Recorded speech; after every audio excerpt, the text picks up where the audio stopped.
ये कहानी है एक प्राचीन और भयानक हवेली की, जो एक छोटे से ग्रामीण क्षेत्र में स्थित थी। गांव का नाम था कालनगर और इस गांव की पहचान उस खतरनाक हवेली से होती थी। इस हवेली का निर्माण हजारों साल पहले राणा ठाकुर ने किया था। राणा ठाकुर अपने समय का निर्दयी व्यक्ति था।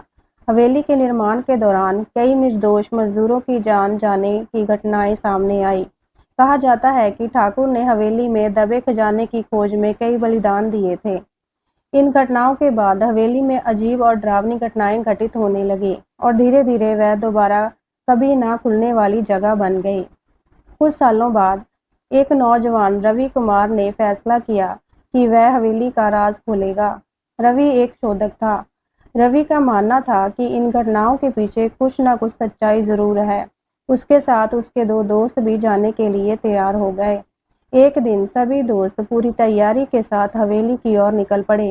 हवेली पहुंचते ही उन्होंने देखा कि वहां पर टूटे फूटे दरवाजे, खिड़कियों पर जाले और चारों तरफ सन्नाटा था। हवेली के दरवाजे पर पहुंचकर रवि ने अपनी मशाल जलाई और सब हवेली के अंदर चले गए।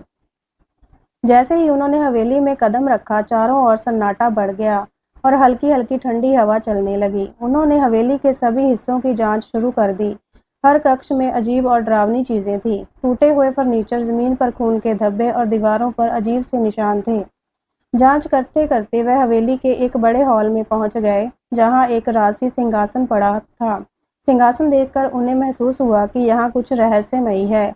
जैसे ही उन्होंने सिंहासन को छुआ, पूरा कक्ष अंधेरे में डूब गया और हवा में ठंडक बढ़ गई। अगले ही पल एक भूतिया परछाई उनके सामने आ गई। वह परछाई राणा ठाकुर की आत्मा थी।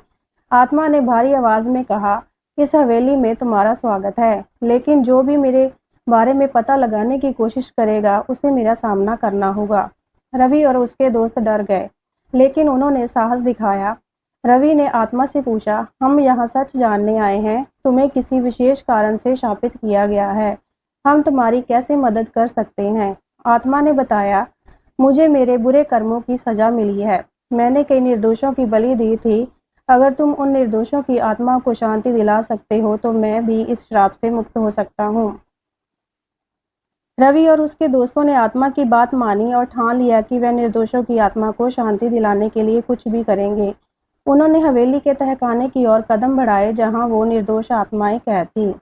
तहखाने में प्रवेश करते ही एक भारी दरवाजा उनके सामने आया, जिसे खोलने के लिए उन्हें ऊपर की मंजिल से चाबी लानी पड़ी। ऊपर की मंजिल में एक पुराना संदूक था, जिसमें चाबी थी। चाबी लेकर वह तहखाने में वापस आए और दरवाजा खोला।